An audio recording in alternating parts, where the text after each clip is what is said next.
하나님의 교회가 든든히 세워짐에 있어서 또한 가장 중요한 요소 중에 하나가 리더십. 교회가 십자가의 복음과 성령의 사역의 토대가 되어져서 신앙의 본질 가운데서 하나님을 전 존재로 사랑하는 그러한 교회를 세워져야 한다. 이러한 각도에서 지속적으로 예배가 그 토대에서 어떻게 회복돼야 되고, 어떻게 리더십, 일꾼들이 양육되어지고, 리더들은 무엇이고 어떻게 길러져야 하는가. 교회 내에 있는 리더십이 든든히 세워지지 않으면 교회는 조그만한 충격 앞에서도 쉽게 흔들리며 무너질 수 있습니다. 예수님을 바라보고 주님의 목적이 되어지고 주님의 목표가 되어지는 가운데 주님을 알기 위하여, 주님께 가까이 가기 위하여, 주님의 뜻을 발견하여 그 가운데 행하기 위하여, 주님의 의중과 의도를 발견하여 그것에 같이 있기 원하여 내 전 삶으로 주님을 간절히 구하고 따라하고 쫓아가고 애타고 갈급하는 실제적인 주님께 나아가는 그 삶이 없이는 이만큼도 안 변합니다.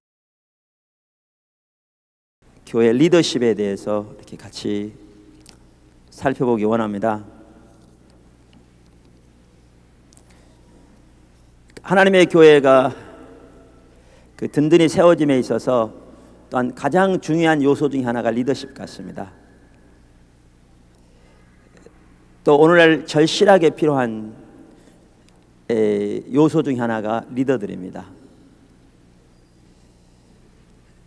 그런데 오늘 저녁 리더십에 대해 살펴볼 텐데요, 리더십이 무엇인가 하는 그 정의만 하더라도 수백 가지가 있습니다. 사람마다 리더십을 이해하는 바가 다릅니다.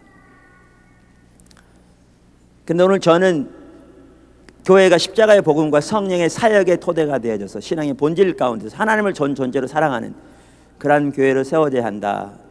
이러한 각도에서 지속적으로 예배가 그 토대에서 어떻게 회복돼야 되고 하는 부분을 살펴보고 있습니다. 마찬가지로 그러한 토대에 의해서 어떻게 리더십, 일꾼들이 양육되어지고 또 리더들은 무엇이고 어떻게 길러져야 하는가, 이런 부분들을 같이 살펴보고자 합니다.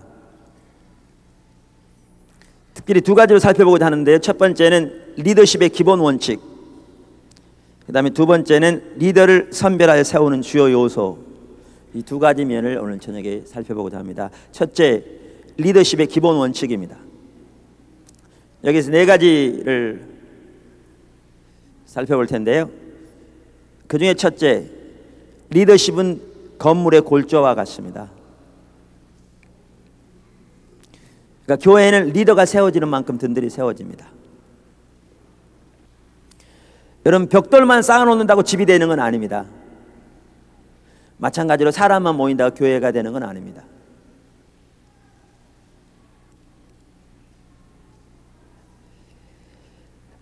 우리 벽돌이 쌓여져도 부실공사가 되면 와르르 무너질 수 있듯이 교회 내에 있는 리더십이 든든히 세워지지 않으면 교회는 조그만한 그 충격 앞에서도 쉽게 흔들리며 무너질 수 있습니다.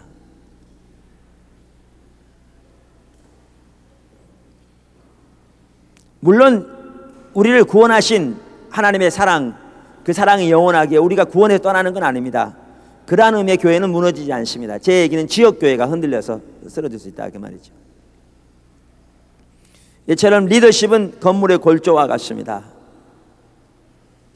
그 다음에 두 번째 기본 원칙, 리더십의 기본 원칙에 있어서 저희들이 가지고 있는 주된 또 하나의 원칙은 전교인 사역자화입니다. 전교인 사역자화. 전교인 재직화가 아니라 전교인 사역자화. 여러분, 오늘날 교회 가운데는 리더십에 대한 하나님의 기준이 심하게 무너져 있습니다. 마치 우리들이 하는 것을 보면 전교인 재직화하려고 하는 것 같아요. 요즘 교회 성도의 7, 80%가 집사입니다. 아무런 직분도 가지고 있지 않은 사람이 거의 드뭅니다. 초대 예루살렘 교회는 5,000명, 6,000명, 7,000명 그 많은 사람 중에 집사 7명이 있었습니다. 신앙이 타락할수록 성경을 보아도 직분이 남용되는 걸 볼 수 있습니다. 오늘날이 그렇습니다. 이러한 이해가 아닌 전교인 사역자와, 그게 성경적입니다. 저는 이 부분에 있어서 아주 중요한 두 가지 성경을 봅니다. 그 성경 구절이 마태복음 28장 18절에서 20절과 에베소서 4장 11절에서 13절입니다. 먼저 에베소 4장 11절에서 13절을 제가 읽겠습니다. 그가 혹은 사도로 혹은 선지자로 혹은 복음 전하는 자로 혹은 목사와 교사로 주셨으니 하나님이 교회 가운데 세우신 일꾼들을 말합니다. 이는 성도를 온전케 하며 저들을 세우셨는데 무엇 때문에 세우셨는가? 이들이 일하기 위해 세운 게 아닙니다. 당연히 이들이 앞장서 일해야 합니다. 조금 살펴보겠지만 그러나 이들이 일하기 위해 세운 게 아니고 성도를 온전케 하기 위해 세웁니다. 하나님이 성도를 온전케 한다는 말은 영어로 말하면 equipping the saints 그랬어요. 성도들을 무장시킨다 그 말입니다. 성도를 양육시킨다 그 말입니다. 성도들을 무장시키고 양육시켜서 저들로 하여금 봉사일을 하기 위해서입니다. 전 성도가 사역자화되어야 합니다. 그렇게 되어질 때 그리스도의 몸이 든든히 세워지게 될 것이고 하나님의 나라가 놀라웠게 확장되어지게 될 것입니다. 전교인 사역자화와 관련해서 가장 핵심적인 구절은 제가 이해하기로는 마태복음 28장입니다. 18절에서 20절 우리가 흔히 말하는 대위임령이죠. 예수님께서 승천하시기에 앞서서 제자들에게 우리로 말하면 유언과도 같은, 물론 그 이유도 예수님은 성령을 통해 지속적으로 우리에게 말씀하시기 때문에 또 우리를 인도하시기 때문에 약간 다릅니다만은 그러나 이 땅에 육으로 계시면서 부활하신 다음에 승천하시기에 앞서 최종적으로 명령하신 그 명령이 대위임령이잖아요. The Great Commission 영어로 말하면. 마태복음에는 그 대위임령을 이렇게 기록하고 있습니다. 예수께서 나와 일러 가라사대 하늘과 땅의 모든 권세를 내게 주셨으니 그러므로 너희는 가서 모든 족속으로 제자를 삼아 아버지와 아들과 성령의 이름으로 세례를 주고 내가 너희에게 분부한 모든 것을 가르쳐 지키게 하라. 볼지어다 내가 세상 끝날까지 너희와 항상 함께 있으리라 하시니라. 이 구절 우리가 잘 압니다. 그런데 우리는 이 구절을 자세히 살펴보면 특별히 리더십과 관련해서도 몇 가지 중요한 부분을 볼 수 있습니다. 하나는 뭐냐 하면 먼저 우리들에게 예수님의 제자들처럼 되라는 겁니다.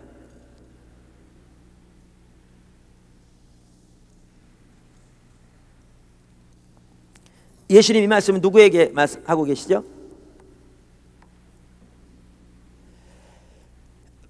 예수님을 이렇게 승천하실 때 모였던 500명의 무리들에게 하고 계십니다. 제자들에게. 그 중에 12사도들이 있었고 70인의 제자들이 있었습니다. 그들이 대표적인 인물이었습니다. 예수님이 저들에게 명령하십니다. 너희는 가서 모든 족속으로 제자를 삼아 아버지와 아들과 성령의 이름으로 세례를 주라. 이건 예수 믿게 하라 그 말이거든요. 그리고 자 보십시오. 내가 너희에게 분부한 모든 것을 저들에게 가르쳐 저들로 지키게 하라 이렇게 말합니다. 그 말이죠. 그럼 우리 입장에서 본다면 제자들이 와서 우리에게 가르치는데 우리에게 먼저 예수 믿게 하고 예수님이 12제자들에게 가르친 모든 것들을 가르쳐 우리들에게 가르쳐 우리가 그 가르침을 받아 우리가 그대로 행하게 하라는 거죠. 맞습니까? 이 말씀은 무슨 말이냐면 우리 모두로 하여금 12제자처럼 되게 하란 말입니다. 이해되세요? 그 말씀입니다. 아무리 눈 씻고 보십시오. 다른 얘기가 아닙니다. 자, 그럼 여기에 나오는 12제자는 모든 성도를 가리킵니까? 아니면 흔히 우리가 제자의 삶을 산다고 말하는 성숙한 성도들만 말합니까?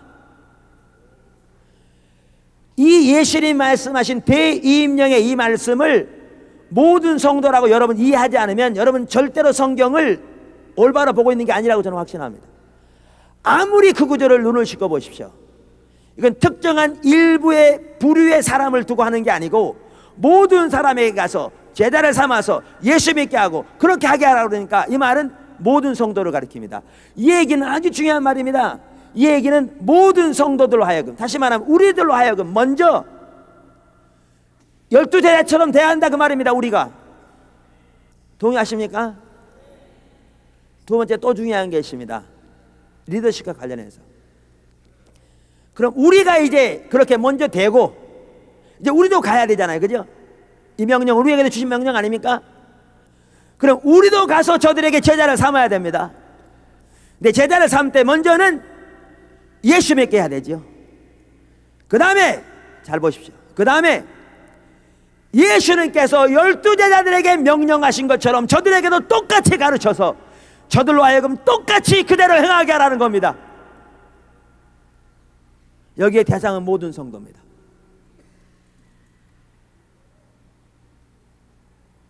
소위 중직들만이 아니고 목회자만이 아니고 모든 성도입니다.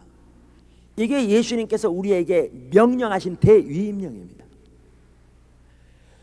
모든 성도들, 사람들로 하여금 저들을 예수 믿게 해서 하나님의 자녀가 되게 하고, 물론 그 일은 하나님이 하시면 우리는 그렇게 전하라는 얘기죠. 이제 예수님께서 12제자에게 가르친 그 모든 것들을 저들에게 가르쳐서, 모든 성도들에게 가르쳐서 저들로 12제자처럼 그렇게 행하게 하라는 겁니다. 전교인 사역자와 여기에 답이 나옵니다. 아까 말한 에베소 4장 11절이 정확하게 그걸 뒷받침합니다. 직분들을 세우셨는데 그것은 성도들로 하여금 저들을 양육해서 저들을 온전케 해서 저들로 봉사의 일을 함으로 그래서 그리스도의 몸이 세워지게 하라, 그 말입니다. 여러분, 모든 성도가 다 사역자가 돼야 합니다. 직분은 없더라도. 그리고 그 중에는 성령의 사역이 포함됩니다. 그래서 우리가 여기에 같이 기도 사역할 때 의도적으로 목사님들만 세우지 않습니다. 왜? 그러면 마치 목회자라는 특별한 부류의 사람들만 하나님의 성령의 능력으로 사역을 감당하는 것처럼 오해될 수 있으니까. 그건 전혀 성경적이 아니니까요. 그건 성경적이 아니니까요. 성경 어디에도 그것을 뒷받침하고 있지 않으니까. 오히려 성경은 반대로 모든 성도들로 하여금 하나님 나라의 사역을 감당하라고 명령하고 있기 때문에. 그리고 하나님은 사람을 외모로 취하지 않습니다. 하나님은 중심을 보시며 역사하십니다. 이처럼 리더십의 주된 원칙 중에 하나는 전교인 사역자화입니다. 세 번째, 리더십의 기본 원칙, 지식과 성품과 능력이 조화를 이루는 양육이 필수입니다. 이 3박자가 필수입니다. 지식, 성품, 능력. 여기에 지식은 전반적인 하나님의 길을 말합니다. 무슨 말이냐? 당연히 성경에 나타난 하나님의 진리를 말하죠. 그런데 여기에 말하는 지식은 단편적인 성경 지식을 말하는 게 아닙니다. 예를 들면 이런 겁니다. 우리 신앙의 본질은 하나님을 아는 것이라고 그랬습니다. 우리 어제 저녁에 인격체신 하나님을 아는 것. 그런데 신앙이 타락하면 하나님을 아는 것이라는 말을 똑같이 사용하면서도 이해를 잘못합니다. 어떻게 이해를 해버리냐면 하나님에 관한 성경적인 지식을 잘 아는 것으로 이해를 해버립니다. 다시 말하면 하나님은 거룩한 분이요, 하나님은 능력의 하나님이요, 하나님은 전지전능하신 분이요, 우리의 기도를 들으신 분이요, 이러한 것을 잘 알면 그것이 곧 하나님을 아는 것처럼 잘못 이해해버립니다. 이것이 죽은 정통주의라고 로이드 존스 목사님 말합니다. 인격체를 이론이 대신해버린 겁니다. 그러면서 로이드 존스 목사님은 이러한 죽은 정통주의는 교리적으로는 철저하게 정통일지 모르지만 철저하게 죽어있고 철저하게 쓸모없으며, 그분 표현입니다, 기독교 역사에서 이단 못지않게 위험한 거라고 말합니다. 실제로 그렇습니다. 우리가 어제도 살펴본 대로 바리새인들의 경우를 보십시오. 그들은 성경에 나와 있는 이론적인 지식이 뛰어났습니다. 여러분, 그들의 신앙은 보수였다는 걸 기억하십시오. 누구보다 보수적이었습니다. 그들이 잘못 가르친 게 아니었습니다. 그래서 예수님께서도 자기 제자들에게 말씀하시기를 저들이 모세의 자리에 앉았으니 저들이 말하는 건 지키라고 그랬습니다. 저들이 잘못된 가르침을 가르쳤으면 하나님의 말씀을 가지고 왜곡되게 인용했으면 지키라고 그러겠습니까? 교리적으로 맞았습니다. 문제는 뭐냐 하면 신앙에 대한 이해가 근본적으로 잘못되었습니다. 예수님께서 요한복음 5장에 말씀하신 것처럼 그들이 하나님에 관한 지식은 뛰어났지만 그 성경이 말하는 살아계신 인격체신 하나님은 전혀 알지 못했습니다. 성경을 통해서 우리는 하나님이 어떤 분인가를 잘 알아야 합니다. 중요합니다. 그것이 없으면, 그래서 개인의 체험만 의지하면 신비주의 신앙입니다. 자기 복음입니다. 지멋대로 살아가는 겁니다. 좀 속된 말로 하면, 제가 여러분들에게 그렇게 말하는 건 아니고요. 그러니까 그것은 옳지 않습니다. 그러나 문제는 뭐냐 하면, 성경을 통해서, 성경 공부를 통해서 하나님에 관해서 이론적으로 잘 알면 그것이 곧 하나님을 잘 아는 것처럼 이해하는 것은 인격체신 하나님을 이론이 대체해버린 죽은 정통주의 거짓 신앙체계인 율법주의입니다. 그건 생명이 없습니다. 로이드 존스 목사님 말을 빌리면 이단 못지않게 위험한 것입니다. 그게 이론이 중요합니다. 올바른 지식이. 그러나 그럼에도 불구하고 그것은 수단에 불과합니다. 뭐를 알기 위한? 살아계신 하나님을 알기 위한 수단에 불과합니다. 우리 신앙은 천지를 창조하시고 지금도 우주 가운데서 주관하시는 하나님을 아는 것입니다. 하나님이 거룩한 분이라는 것을 배우는 것은 거룩하신 하나님을 알기 위한 수단입니다. 하나님이 거룩한 분이라는 것을 아무리 잘 알고 아무리 가르치고 그러한 성경 구절을 달달 외워서 인용할지 몰라도 거룩하신 하나님을 알지 못하면 그의 삶은 전혀 변하지 않습니다. 정통적인 교리가 중요합니다. 중요합니다. 그러나 그럼에도 불구하고 그것은 수단입니다. 하나님을 알기 위한. 그러나 그분이 거룩하셔서 천지를 창조하신 인격체신 하나님을, 그 영광을 본다면 그의 삶은 근본적으로 변하게 될 것이고, 우리 어제 저녁에 살펴본 것처럼 그의 중심에서부터 하나님처럼 거룩해지기를 원하는 열망이 있게 될 것이고, 자기의 모든 것이 비워지고 예수 그리스도로만 충만해지기를 원하는 열망이 있게 될 것입니다. 이처럼 양육을 해야 되는데, 하나가 지식인데 이 지식은 하나님의 길을 말합니다. 단편적인 성경적인 지식을 말하는 게 아닙니다. 하나님의 길은 당연히 성경에 나와 있습니다.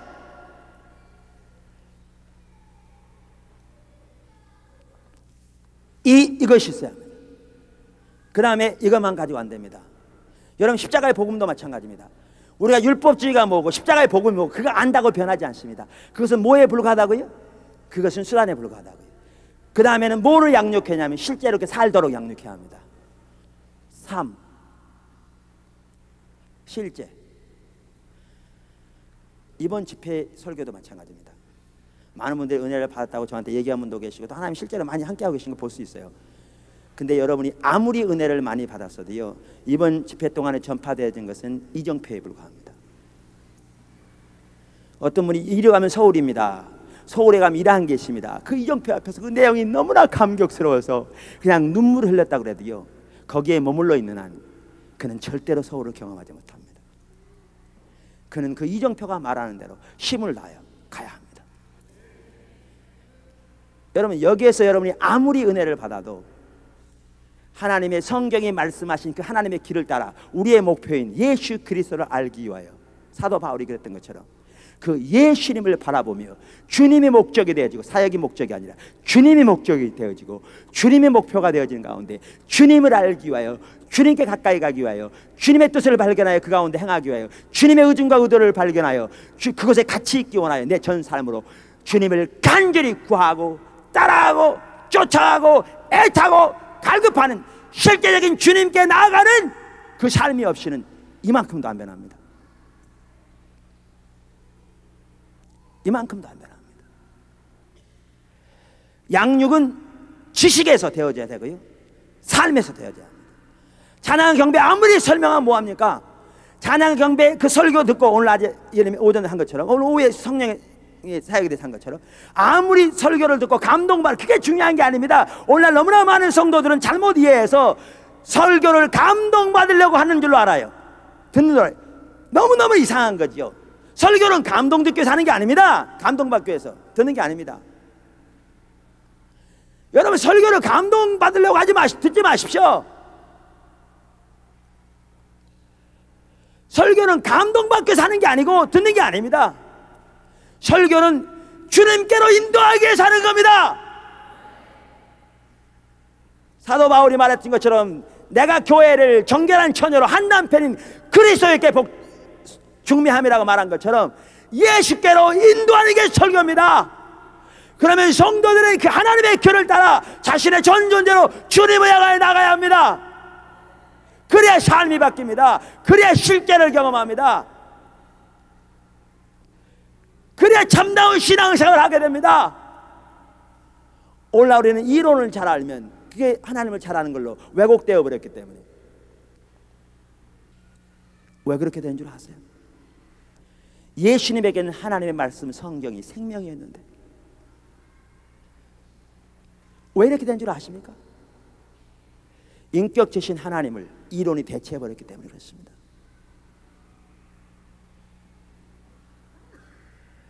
지식, 삶, 한 가지 더 있어야 합니다.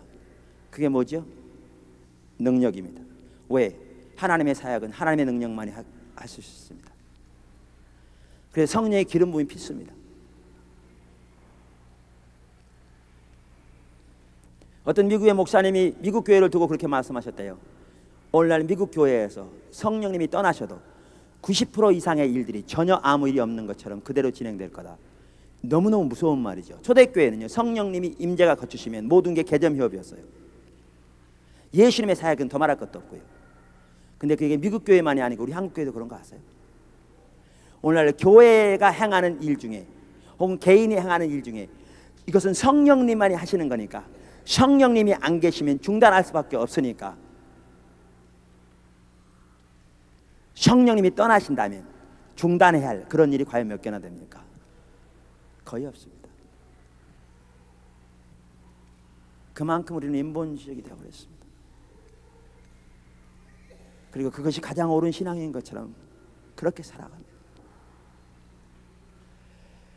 리더십이요, 지식, 삶, 능력, 이 세 가지 면에서의 조화가 필수적입니다.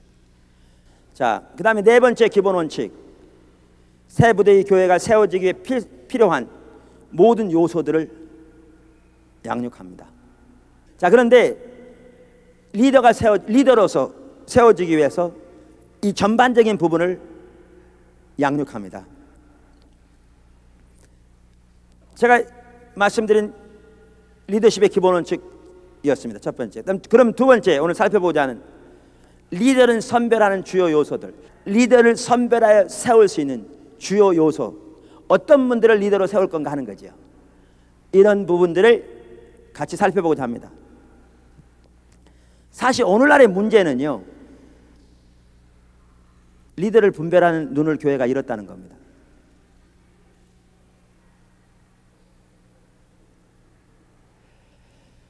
제가 주님을 쫓아가면서 이렇게 아닌 건 알겠더라고요. 근데 뭐가 맞는지 모르겠어요. 그게 참 어렵더라고요. 무슨 말이 한 가지 예를 들면, 우리가 신학교에 다 배우잖아요. 그 성경에 다 나와 있잖아요. 교회는 누가 운행하세요? 하나님, 성령님이 운행하세요. 누가 교회를 인도하시죠? 성령님이 인도하세요. 우리가 다 교회는 성령님이 인도하시고 성령님이 주관하신다는 것을 다 말합니다. 그런데 한 발짝 더 나가서 그렇게 또 설교할 수 있어요. 한 발짝 돌아가서 어떻게 성령님이 인도하세요? 라고 물으면 대답할 사람이 아무도 없어요. 그럼 우리는 재직들이 모여 있는데, 심지어 재직들이 세워지는 경우에서도 그저 교회를 좀 열심히 다니면, 조금 더 교회에서 80, 90%가 재직들인데 그분들이 모여가지고 통성하면 세게 기도해서 거스로 투표해가지고 과반 수상 나면 그게 하나님의 뜻입니까? 이스라엘 백성들 경우에는요, 이스라엘 백성 전체가 선택했지만 하나님 뜻이 아닌 걸 선택했어요.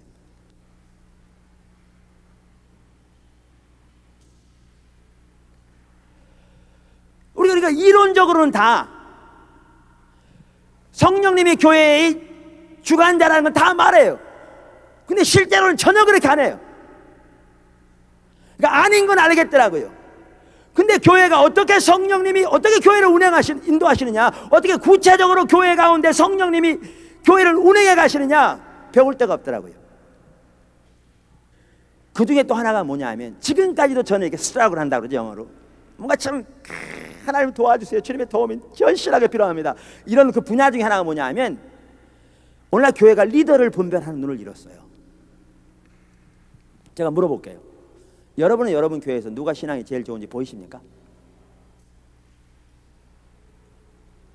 심지어 목사님들한테 물어볼게요. 대답하실 필요는 없어요. 여러분 여러분 교회에서 누가 신앙이 제일 좋은지 보이십니까?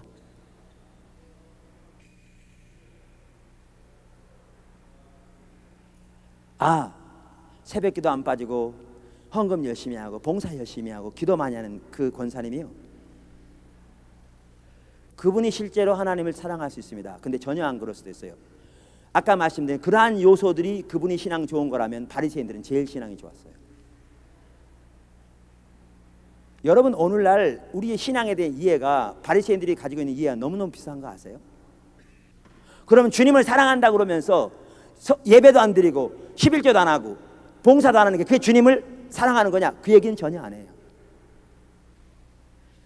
이 내용들은 주님을 사랑하기 때문에 열매로 나타난 것일 수도 있어요. 주님을 사랑하면 당연히 이런 게 열매로 나타나죠. 제가 하고자 하는 얘기는 이거 잘하는 게 곧 주님을 사랑하는 것은 아니라는 거예요. 이해되세요? 부부간에 아내가 남편에게 빨래 해주고 밥 해준다고 남편 사랑하는 겁니까? 그래요? 그거 잘해주면 제일 사랑하는 분입니까? 그래요, 안 그래요? 그것도 모르시겠어요? 그래요, 안 그래요? 안 그렇잖아요. 당연히 그럼 남편 사랑한다고 그러면서 밥도 안 해주고 빨래 해주는 게 사랑하는 겁니까? 아니죠. 그건 아니잖아요. 그건 아닌데 외부적으로 그거 예를 들면 밥 해주고 빨래 잘해주는 거 이거 잘한다고 해서 그 자체가 사랑하는 건 아니라는 거예요. 그게 사랑하는 열매는 될 수 있어도 그 자체가 사랑하는 건 아니라는 거예요. 하나님께도 정확하게 그런 거 아세요? 그래서 바리새인들은 그 방면에서는 타의 주적을 불허할 만큼 잘해서 자신들은 누구보다 하나님을 사랑한다고 생각하는데, 예수님은 정작 저들에게 요한복음 5장 42절에서 너희 속에 하나님을 사랑함이 없음을 내가 알았다 그렇게 말씀하고 계시거든요.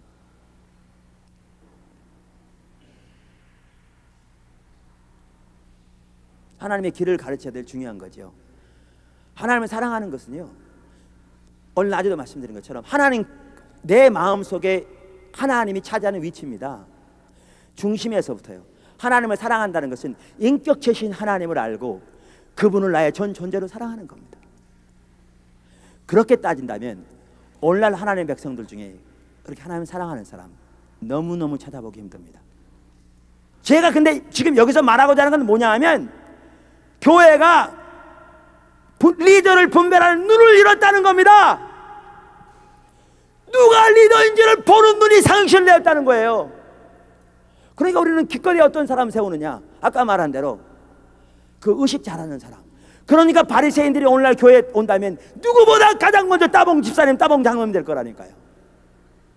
오늘날의 교회는 예수님이 뱉어내신 것을 오늘날의 교회는 가장 소중한 것으로 받아들이고 있다니까요. 왜요? 분별력이 사라졌으니까요. 이제 그것에 더 타락하게 되니까 이제는 금전적인 면이 개입되게 되고 직분에 여러 가지 아는 여러 가지 일들이 개입되게 됩니다. 교회에는 리더를 분별할 눈을 잃었습니다. 사실 리더십이 뭔가 하는 데 있어서도 오늘 심각하게 어두워져 있는 것 같더라고요. 리더가 뭐냐는 거죠. 뭐가 리더입니까? 더 살펴보기 전에 리더십의 정의를 살펴봐야 될 것 같아요. 뭐가 리더입니까? 여러분, 리더는요 포지션이 아닙니다. 리더는 위치도 아닙니다. 우리는 그렇게 생각해요. 예를 들면 교회 담임 목사님이면 리더라고 생각해요. 아니요, 반드시 그러지 않을 수 있습니다. 그럼 뭐가 리더입니까? 리더십이 뭡니까? 여러분, 리더십은 카리스마적인 성격도 아닙니다. 카리스마의 성격을 가진 사람을 휘어잡을 수 있습니다. 사람을 자기 휘하에 둘 수 있습니다. 사람들을 끌고 다닐 수 있습니다. 그러나 그게 리더라는 말은 아닙니다. 하나님 나라에서는. 그럼 뭐가 리더라는 거죠? 뭐가 리더라는 겁니까? 여러분 교회에서도 마찬가지예요. 세 부대 교회 우리가 흔히 하나님 성령이 통치하신 얘기 하잖아요. 여러분 어떤 사람이 두려워 보세요. 카리스마적인 성격을 가지고 사람들을 휘어잡아서 자기 뒤에 줄 세워 자기 영향력을 받는데 그분이 보는 가치관이 전혀 하나님 가치관이 아니에요. 그러면 그 사람 다 끌고 어디로 가요? 세상으로 갑니다. 교회는 열심히 봉사하길지 몰라도 그 가치관, 그 삶, 그 자세, 그 태도는 인본주의, 기복신앙, 율법주의로 대변되는 거짓 신앙 체계로 다 끌고 갑니다. 그게 무슨 리더입니까? 그게 무슨 리더입니까? 여러분 광야 생활하던 이스라엘 백성들을 보십시오. 두령들을 뽑았습니다. 지파의 두령들 12명을 뽑아서 정탐꾼을 보냈는데 그 중에 10명이 돌아와서 보고하기를 환경에만 기초해서 불신 가운데 보고했습니다. 그들의 보고를 들은 이스라엘 장정만 해도 60만, 아이들까지 200만 명 사람들이 일순간에 일시에 오염돼서 전체가 불신 가운데 하나님을 대적하기 시작했습니다. 막강한 영향력이죠. 근데 그들이 리더였습니까? 제 얘기 들리세요? 그들이 리더였느냐고요. 그들은 두령이었습니다. 그들의 영향력은 막강했습니다. 그러나 그것이 리더였느냐고요. 하나님이 끊어지게 만들었는데, 하나님이 떨어지게 만들었는데, 하나님에게서 버림받게 만들었는데, 하나님의 임재가 거치게 만들었는데, 하나님의 신임이 거두어지게 만들었는데, 그 사건을 계기로 하나님이 이제 결단하시잖아요. 됐어, 끝. 영어로 That's it. 그러면서 이제 저들을 가나안 땅에 들이시지 않기로 맹세하시잖아요. 그리고 그때부터는 저들이 죽을 때만 기다리십니다. 얼마나 비참한 얘기입니까? 그리고 그동안 새로운 부류를 세우십니다. 가나안 땅에 들어갈. 여러분 교회를 크게 일군다고 그래서 사람들이 자기 뒤에 줄 선다고 그래서 그게 올바른 리더는 아닙니다. 아닙니다. 그럼 문제는 뭐가 리더라는 겁니다. 리더는 어떤 사람을 리더라고 하느냐는 겁니다. 성경적인 의미에서 이만큼 우리가 관점이 어두워져 있다니까요. 그러니까 안 보이는 거예요. 누가 리더인지. 여러분 잘 모르겠어요. 근데 저에게는 그게 지금 가장 절박한 문제 중에 하나라니까요. 조금씩 보여지긴 하는데요. 아직도 너무나 절박한 거예요. 리더는 절실하게 필요해요. 하나님이 지역적으로 리더를 세우시면 그 지역을 그분을 통해 커버할 수 있어요. 나라를 위해서 리더를 세우시면 그 나라를 커버하게 할 수 있다고요. 리더가 분별이 안 돼요. 잘. 아닌 거는 쉽게 보이는데 옳은 게 잘 안 보여요. 리더가 뭐냐고요? 저는 리더를 이렇게 정의합니다. 리더는 하나님의 행하심을 보고 사람들을 그리로 인도하는 자예요. 다시 말할까요? 리더는 하나님의 행하심을 보고 성도들을 그리로 인도하는 자입니다. 이런 리더가 한 교회에 세워지면, 이런 목사님이 이런 리더로 세워지면 그 교회는 하나님의 인도를 따라갈 수 있습니다. 한 지역에서 이렇게 하나님의 행하심을 보고 그 지역을 인도할 리더가 세워지면 그 지역은 커버가 됩니다. 한 나라에서 그렇고요.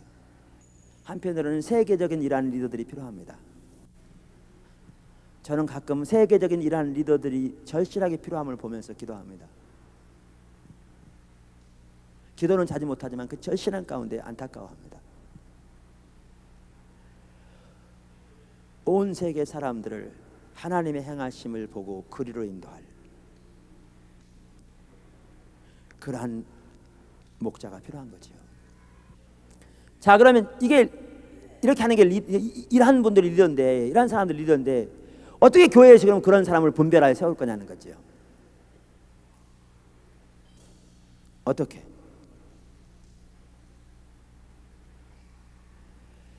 첫째, 몇 가지를 말씀드릴 텐데, 첫째, 하나님의 행하심을 보는 자를 세워야 합니다. 리더는 하나님의 행하심을 보고 그리로 사람들 인도하는 자니까 하나님의 행하심을 보지 못하면 리더가 되지 못합니다. 그래서 예수님께서 바리새인들에게 반복적으로 말씀하시기를 소경을 인도하면 둘 다 구덩이에 빠진다고 하셨습니다. 여러분, 그들은 신학적으로 뛰어난 사람이었다는 것을 기억하십시오. 하나님의 길을 몰랐습니다. 하나님을 몰랐습니다. 하나님의 의중과 의도를 몰랐습니다. 하나님의 행하심을 몰랐습니다. 그래서 조나단 에드워즈는 이렇게 말합니다. 어느 시대에건 하나님께 쓰임 받으려면 하나님의 행하심이 무엇인가를 주시하여 보고, 이건 영적인 분별력이 필요합니다. 하나님과 친밀한 교제가 없이는 불가능합니다. 어제 우리 신앙 본질에 대해서 살펴봤잖아요. 보고 자기의 전 존재로 하나님 행하심에 동참해야 될 거라. 이러한 사람이 쓰임 받을 거라. 똑같은 얘기입니다. 리더는 하나님의 행하심을 보고 사람들을 그리로 인도하는 자니까 가장 먼저는 하나님을 행하심을 보는 자라서 합니다. 그러니까 점점 더 헷갈리죠. 누가 그럼 하나님 행하심 보는 자예요? 그러니까 이 말을 다른 말로 하면 하나님을 사랑하는 자라 세워야 합니다. 자, 근데 이게 있습니다. 저는 리더를 분별하는 것에 있어서도요, 저는 예수님이 다 보여주셨다고 생각합니다. 예수님 말씀 가운데 다 비밀이 다 있습니다. 예수님이 먼저 그렇게 하셨습니다. 예수님이. 우리가 중요한 것은 예수님만 따라가면 됩니다. 예, 아멘 너무 쉽게 하지 마세요. 예, 왜 제가 말씀드린 예수님 따라가면 되는데, 말은 다 그렇게 하는데, 여러분 예수님 따라가려면 대가가 요구되는 거 아세요? 이 부분은 달갑지 않죠. 그러니까 아멘을 조금 참으셨다가 하시면,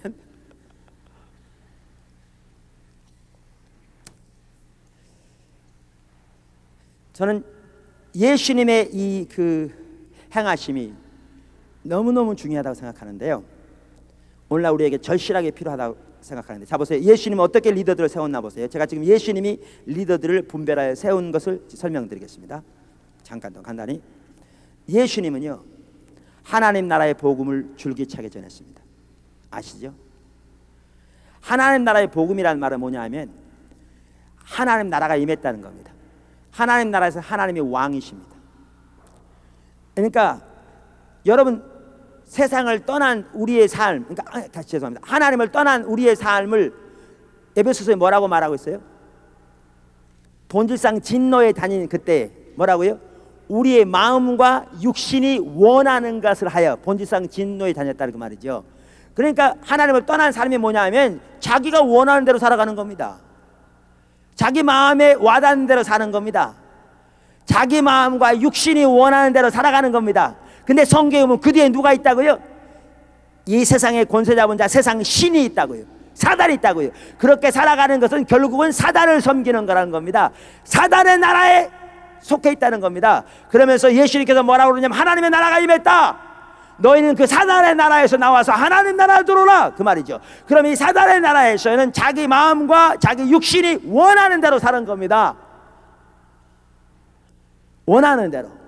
근데 그게 사단을 섬기는 겁니다. 그게 진노의 자녀의 삶입니다. 하나님을 떠난. 그러면 이 삶 가운데서 어디로 나오라고 그러냐면 하나님이 왕이신 나라로 나오라는 거예요. 거긴 하나님이 왕이십니다. 하나님이 왕이십니다. 하나님이 왕이란 말은 우리의 삶이 철저하게 하나님의 주권과 통치 가운데 들어가야 한다는 겁니다. 그렇기 때문에 하나님의 주권과 통치 가운데 들어가기 위해서는 예를 들면 어떠한 자세들이 필요한가? 누가복음 14장 26절 이와 같은 그러한 자세들이 필요합니다. 그래서 예수님께서 이렇게 말씀하셨습니다.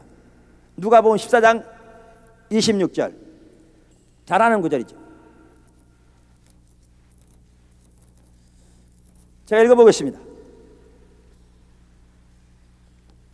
물은 내게 허당한 무리가 함께 갈새 예수께서 돌이키사 이르시되 물은 내게 오는 자가 자기 부모와 처자와 형제와 자매와 및 자기 목숨까지 미워하지 아니하면 능히 나의 제자가 되지 못하고, 누구든지 자기 십자가를 지고 나를 쫓는 자도 능히 나의 제자가, 나를 쫓지 않은 자도 능히 나의 제자가 되지 못하리라. 그러면서 쭉 아래 가시면 33절에 이와 같이 너희 중에 누구든지 자기의 모든 소유를 버리지 아니하면 능히 내 제자가 되지 못하리라. 이 말이 무슨 말인지 아세요? 이 나라는 하나님이 왕이시라는 거예요. 우리의 삶의 모든 영역에 그분의 통치와 주권이 세워져야 한다는 거죠. 여러분, 부자 청년에게 예수님께서 밥만 드리라고 했으면 어렵지 않았습니다. 부자 청년은 엄청나게 사모한 사람인데요, 문제는 다 남에게 주고 따르라고 했죠. 예수님이 그를 불쌍히 여기서 하신 말씀입니다. 진짜로 구원받을 길을 가르쳐 준 겁니다. 구원받을 길은 다 버리는 게 아니고 주님을 따르는 게 구원받는 길이지요. 근데 주님을 따르려면 돈에 대한 집착에 내려져야 한다는 겁니다. 근데 그 부자 청년은 돈이 많은 거로 슬픈 얼굴로 돌아가십니다. 이것을 다른 말로 말하면 이 말입니다. 마태복음 13장에 하나님 나라는 숨겨진 보화와 같으니 어떤 사람이 그 보화를 발견하며 자기의 모든 것을 팔아 그 보화를 샀느니라. 밭을 덮어두고 가서 하나님의 나라는 가장 값진 진주와 같으니 어떤 사람이 그 가장 값진 진주를 발견하며 모든 것을 팔아 진주를 샀느니라. 이걸 다른 말로 하면 이겁니다. 이 하나님 나라 혹은 하나님 나라의 왕이신 예수님이 가장 값진 겁니다. 이 예수님은 저와 여러분의 모든 것을 사는 겁니다.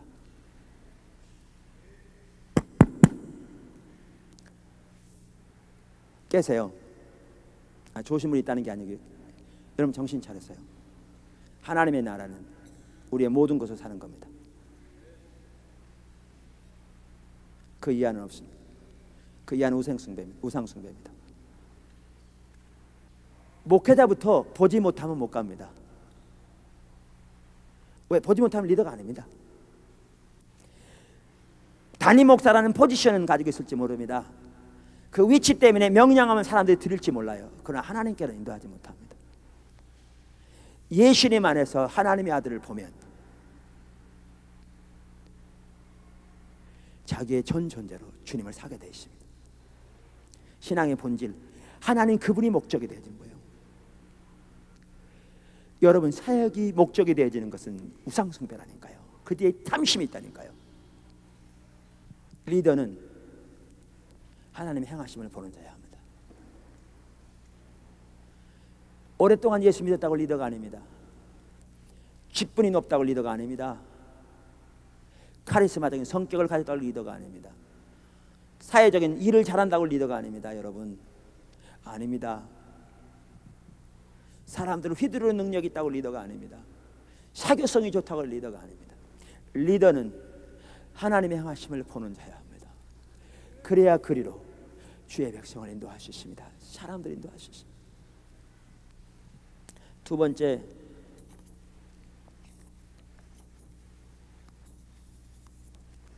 리더는 성령의 나타나심을 따라 세워야 합니다.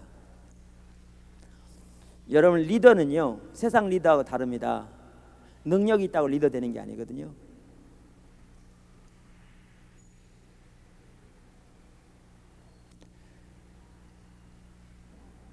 리더는 하나님이 세우시는 일꾼입니다.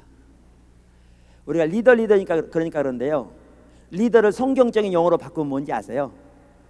성경적인 용어로 바꾸면 리더란 말은 종이란 말입니다. 종이 리더입니다. 모세가 종이었고 그가 리더였고요. 예수님이 종으로 오셨고 그분이 리더셨습니다. 여러분 리더는 그렇기 때문에 휘두르는 자가 아닙니다. 리더는 종입니다. 근데 그 종은 하나님이 세우십니다. 본인은 준비되었다고 생각하고 본인은 열심히 하는데 하나님이 그를 통해서 운행하심이 없다. 때가 안 된 겁니다. 더 기다려야 합니다. 세 번째, 여호수아를 예를 들면 이런 거죠. 여호수아는 모세 안에 있는 하나님의 목적을 위해 종이 되었습니다. 이들을 세워야 합니다. 모세 자신을 위해 그런 게 아닙니다. 개인적으로 모세에 치여서 그런 게 아닙니다. 모세가 같은 학교 나와서 그런 것도 아니고 모세가 동양 사람이기 때문에 그런 것도 아닙니다. 모세가 이웃집이기 때문에 친척이기 때문에 그런 것도 아닙니다. 아니에요. 그건 다 틀렸습니다. 모세 안에 있는 하나님의 목적을 위해 종이 된 겁니다. 이런 사람을 리더로 세워야 합니다. 그러니까 하나님의 행하심을 동시에 보아야 합니다. 모세 안에 있는 하나님의 목적을 위해. 지금까지만 살펴본 것만 해도 이제 보십시오. 우리 가운데 얼마나 리더가 없는가를.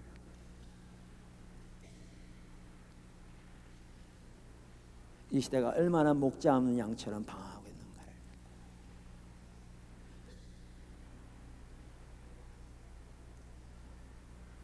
이번 집회를 통해서 하나님이 여러분을 그 하나님의 자리로, 하나님이 계신 그곳으로 초청해 주시기를 축원합니다. 리더는 리더가 되고자 하는 욕망을 내려놓습니다. 리더는 하나님이 소중하며 아버지의 일이 소중하여 아버지 행하심 보고 기꺼이 자신의 삶을 드려 동참하기를 원하는, 자신에게 이름이 주어지건 안 주어지건 상관없이 그러한 자가 리더입니다. 근데 하나님은 그러한 자를 세우셔서 이 시대를 위하여, 나라를 위하여, 열방을 위하여 사용하실 줄로 믿습니다. 지금은 그러한 리더들이 절실하게 필요한 가운데 있는데 진실로 원하길 이곳에 계신 많은 여러분들이 하나님의 그러한 사람으로 세워지기를 예수님의 이름으로 축원합니다.